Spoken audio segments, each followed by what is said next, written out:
You're listening to the groundbreaking podcast from the Global Ag Tech Initiative.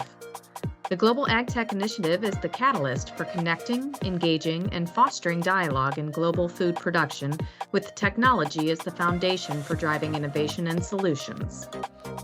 The groundbreaking podcast brings forth voices across the industry to discuss trends, best practices, and innovative ideas driving agriculture forward in a rapidly changing world. Thanks for joining us. Thanks for joining today's edition of Groundbreaking Podcast. I'm Heather Tunstall, the co-chair with Global Ag Tech Initiative. And today I'm here with Vani Estes, Vice President of Innovation with IFPA. Vani, thanks for joining. Thanks for having me, Heather. I'm really excited to be on this side of the microphone. It's really fun. That's right. You're so used to being on the other side. We're going to talk a little bit about your podcast that just reached its 100th episode. Congrats. Yeah, thank you. So first, I want to talk a little bit about IFPA. For those who are not as familiar with it, can you give us an overview? Sure. So we're the International Fresh Produce Association. We're a member-focused organization whose goal is to increase consumption of fresh produce. And we support the entire supply chain, so all the way from crop inputs like breeding and crop protection products through all of the growers, through packer shippers and the supply chain to retail. So we don't work with consumers directly, but we work in the whole supply chain. And we're global. We're all over the world, growing more and more all over the world. And so we get involved in trade issues. We do a lot with advocacy. We're very involved in the U.S. and Washington, doing a lot of work with the WIC programs and making food accessible to people. So yeah, we just have tons of members in all over the world. Fresh produce is one thing that we all need, and Exactly. You're doing great work there, so appreciate that and all that you do. So obviously there's a lot of tie-in with the produce industry and technology, and as the Global Ag Tech Initiative, we want to focus on how tech can help enable some of these efforts. Tell us a little bit first about how tech ties into the IFPA work that you do, and then we can lead into Fresh Takes on Tech podcast. Okay. Well, in the work that I personally do, it's everything that I do. But as an organization, my role didn't exist until I got this job 5 years ago, when the board and the leadership at the time, PMA, Produce Marketing Association, said, technology is the future. We need new solutions to solve all of our big problems, and it's going to come from tech. And so they created this role for me to step into, which has just been fabulous. And so most of what I do is trying to bring technology into produce, because so many, even just within agriculture, most tech companies get started in the broadacre crops. And because it's all the crops are more similar, the ground is flatter, it's kind of all in one place. Corn is bigger than blueberries. And so a lot of technology goes in the broadacre crops. And so I've really been working at trying to bring technology from broadacre crops, but also from everywhere. Any technology that anybody is using, we'd like to have people see that there's a place for it to solve some of our biggest issues in produce. Yeah, and speaking of some of those major issues that we're talking about, one of them is the effect of climate change and what's happening right now with extreme weather as a result. So this season of Fresh Takes on Tech podcast is focusing on climate smart technology. Is that correct? Sure. So the podcast got started, as many podcasts did, during COVID, and because I was just going crazy not being able to talk to people, and I was like, well, we'll do a podcast. So as you mentioned, we're now on our 100th episode, so we've kept at it. We put out the podcast weekly, with some breaks in between, but and we also do record a whole bunch of them at our global show, which is really fun to be, podcasting live with members. So the main goal of the podcast is just to shine a light on all different kinds of technologies that are used across all of the produce industry. So all those different parts in the supply chain. I tend to focus a little more on-farm technologies, because that's my background and what I know, but I do look at the whole supply chain. So this particular season is supported by our USDA Climate Smart Commodities Grant.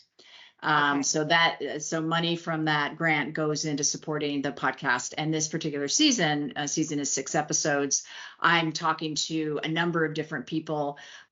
About half of them are involved in the grant. And so we talk about, how we're administering the grant. And I try not to get too much into, I was coaching my boss actually about talking about the grant. And I'm like, I know you're in the details of it and the mechanics because it's really hard, but nobody wants to hear about that. So let's talk about what we're trying to do here, because it's, grants are a lot of work, as anyone knows, but we're looking at, we're talking right now with 100 different growers and giving them some technology to just measure what's going on in the soil. And they'll take measurements, and at the end of the program, and they've got a number of different climate smart practices and companies that we're suggesting they work with. And then we'll actually be able to measure like what the improvements were. So it's a really exciting project. And so I've got the podcast, the episode 1 is Max Duputsky, my boss, and Drew, who is also working with Max to just develop some of the technology for the program. And then we'll talk to people who are in the program, and I talk to a number of other people who are just using climate smart practices and what that's doing for them. So it's a super fun season. I hope everyone listens to it. Yeah, absolutely. And who better to lead it than one of our women in ag tech ambassadors, right? So Yeah. Vani has been graciously helping along with the Women in Ag Tech initiative with her extensive background in that area. So Vani, tell us a little bit more about some of the places that IFPA goes out. So you say you're international, right? You attend a lot of conferences. You yourself speak at many of these conferences. What's coming up in the coming months? So the next conference that I'm going to as an internal conference is our retail conference. It moves around this year. It's in Phoenix, and we have councils within IFPA, and the retail council has this conference. They have a golf tournament, and like everybody wants to get in front of retailers. They're like the prize of who everyone wants to talk to. But I also chair the CEA council. And so we are strategically having a cocktail hour with the retail council. And then we're also going to have a council meeting there. So that's great for our CEA council too, to just get them to be able to be in front of the retail council. And then I'm also speaking on a panel there on AI, because everybody's talking about AI, but I think it's interesting conversations. The great thing to do, I think, at this point in talking about AI is just get more use cases. Just have people come and say, this is how we use it. This is how it's helping our business. And the panel that I'm doing is called Navigating Retail in the AI Era. And so I have a grocer and then someone who's worked a lot with consumer products companies using AI and being able to personalize what they're doing to get to customers. And so we'll be talking about things like how you can personalize data, what are the ethics of personalizing that data, and how AI is just going to change the whole supply chain. So it should be really interesting. And then the next big conference that IFPA has is the Washington conference, and it's June 10th through the 12th in Washington. And it's one of the premier events that unites all the different segments of fresh produce and really looking to address the pressing public policy problems. And they do visits on the Hill, and it's a really great conference too. Some people say, well, I don't work on those issues, so I don't need to go, but like everybody works on these issues. We're talking about labor and water and access, and it's issues that everybody works on. So those are the two biggest ones. And then our big conference is being held in Atlanta this year, and that's our Global Produce and Flower Show. And we have usually between 20 and 23,000 people that come from all over the world that come to that show. Wonderful. And that's in October this year in Atlanta? Yeah. Great. Okay. And so you touched on a couple things here that I want to dig a little bit deeper into. And, during one of our last podcast episodes, we spoke with Joyce Hunter on that relationship between industry and government and how important that conversation is. So speaking to that Washington conference, that's that in action, right? So is there any other advice you have for those who want to increase that conversation between industry and government, understand it better, understand how they may qualify for grants and even lobbying for issues that are important to the industry? Yeah, we're very active. We have a whole government relations team that lives in Washington, and they're very involved with what's going on from a policy point of view. And so, I would suggest anyone who's interested to get in touch with one of them if you have something that you're really fighting for and want to know more about. We have newsletters on it. We do Hill visits. There's a lot of work that's being done, and that group really keeps. It's a whole, I'm sure you've spent time there, and it's like a whole language, like you Right. have to be in it or it's hard to follow. And so the group that we have there is, they all have long histories of working in government and really understand it. And we're also expanding that all over the world. We're strongest in the US because we're based here and have a whole team, but there's a lot of other issues that are global, and being a global organization, a lot of issues around trade and a lot of issues around what's a GMO and a lot of issues around what kind of crop protection products and like and packaging. Packaging is a huge issue right now for the Mm. produce industry because lots of people are passing laws that you can't use plastic. And that's a huge problem to our industry. We need to find some good solutions. And so those are some of the areas that we look at. Yeah. And so I'm circling back a little bit to when you were talking about climate smart being a focus of IFPA this year and specifically your podcast. But let's dig into that a little bit more and talk about, first of all, the impact it's had on the industry as a whole and some of the major challenges we're seeing. What are you seeing on the fresh produce side? Obviously, we know the big ones, the droughts and the floods and the extreme weather. But what are you focusing on specifically right now at IFPA in terms of climate change and how it's impacting the industry? Yeah, I think like you said, it's the erratic climate events, so that's really changing. It's so unpredictable, and so people trying to figure out, is it flooding, is it drought? And I was talking to somebody that was out in the strawberry field yesterday down in Southern California, and he said, they had hail, like they've never had hail, and so those strawberries that were berries at the top of the plant right now, that's gone. Like Hmm. they're not gonna be able to sell those, and other parts are still too wet, which is weird for this time of year for Southern California to have wet fields that you can't even get into. So, it's just really changing. And then we're having a lot of issues around, there's certain crops that need a particular number of chilling hours, especially trees.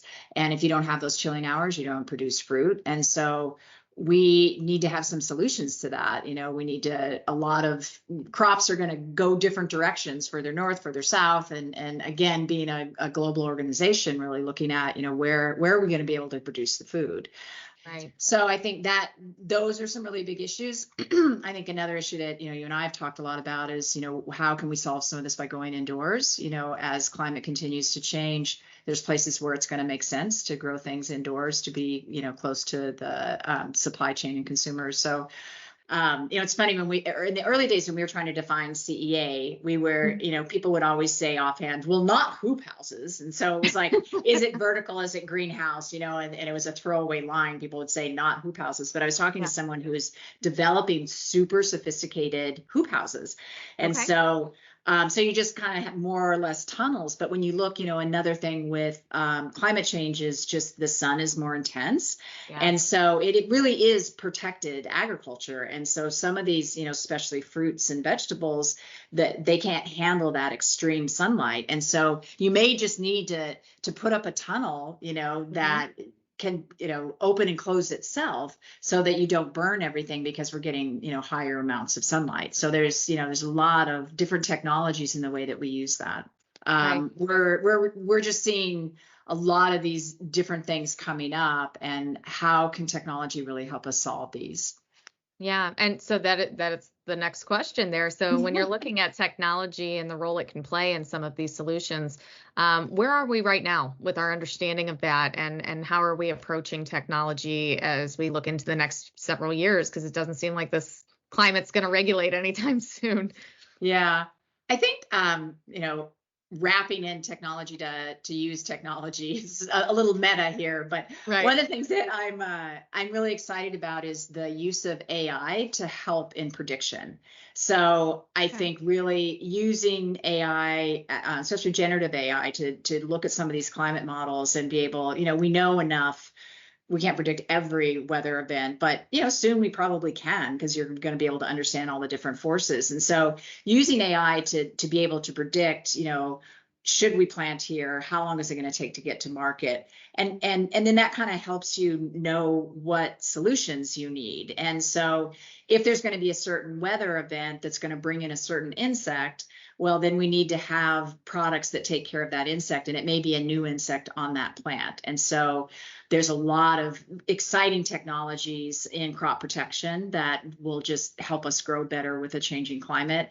Breeding, looking at using things like gene editing and being able to breed differently for some of those climate variations. And so maybe you don't need as many chilling hours, or maybe the crop can be okay if it's hotter or more drought. And so I think breeding, and especially with things like gene editing, where we can do generations so much faster.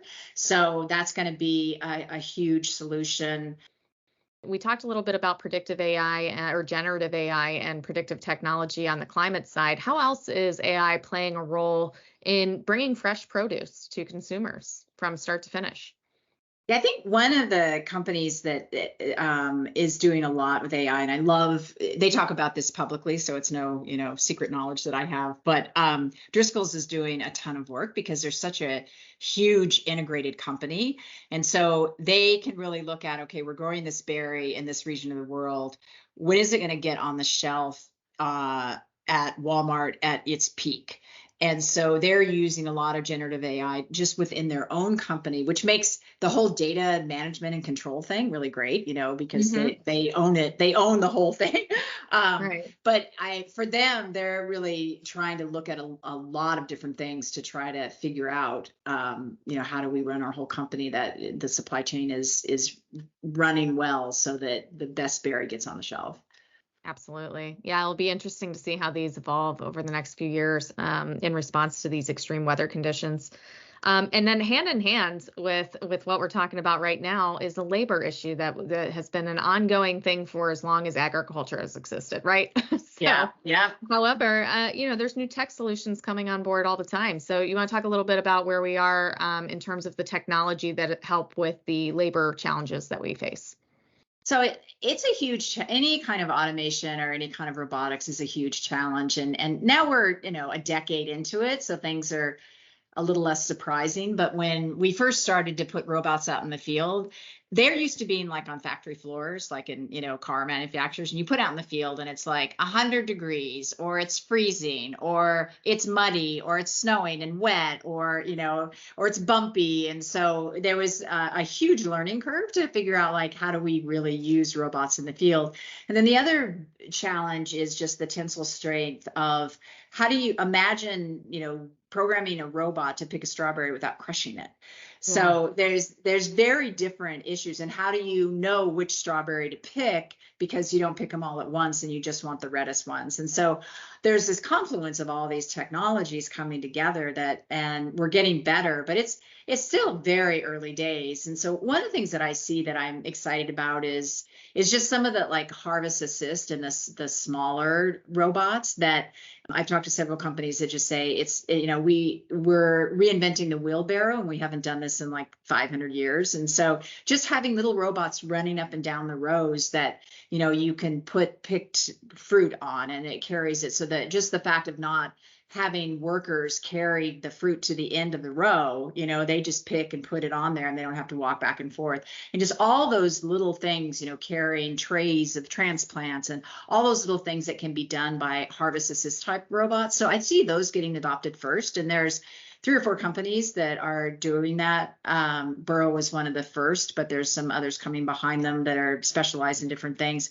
And then the next thing that is coming along is weeding. And so weeding and thinning is fairly easy to do if you use computer vision, and then the robot can see the weed and either put a very small amount of pesticide on it, or there's a couple companies that have lasers, and that just, you'd go behind the robot and you see little fires everywhere, where the lasers hit, and so that's another, that those are in the field and still having a few issues, but coming along. And then the next are, things like pruning and picking and things like that. And those are kind of the harder ones, but those are coming along too. But there's things like with romaine, with lettuce, they still, they used to have to go behind the harvester with the big knives and cut the romaine and then lift it up.